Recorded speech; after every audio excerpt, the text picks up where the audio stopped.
हा navy blue colour येणार आहे आणि सुंदर अशी त्याच्यावरती दोन बुट्टी आहे बघा. एक खैरी बुट्टी मध्ये आणि पिंक बुट्टी मध्ये बघा.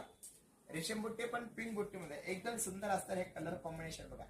फक्त साडीची किंमत आहे 1300 रुपये. ज्याला आवडत असेल त्यांनी हातचं स्क्रीनशॉट काढून घ्या आणि कमेंट करा.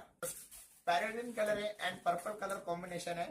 उसके बाद एक सिल्वर जरी में आएगा पैरेग्रीन एंड ब्लू कलर सिल्वर जरी में. एंड हा पर्पल कलर आहे ना आणि त्याला रेड कलर कॉम्बिनेशन असलेले त्याचे काटे बघा. हे पण कलर कॉम्बिनेशन एकदम सुंदर आहे. सो ज्याला आवडत आहे त्याने स्क्रीनशॉट काढायचा आहे आणि कॉन्ट्रास्ट असणार त्याचा हा ब्लाउज पीस येणार बघा. आणि टू टोन कलर शेड असणार हा कलर शेड. जसं तुम्ही प्युअर पैठण मध्ये बघता ना purple colour two tone shade मधला सेम तोच कलर बघा. एकदम दुसरा कलर हा टू टोन कलर आहे आणि फक्त 1300 रुपये साडीची किंमत आहे. सो ज्याला आवडत आहे त्याने आपलं स्क्रीनशॉट काढून घ्यायचा आणि कमेंट करायचं आहे.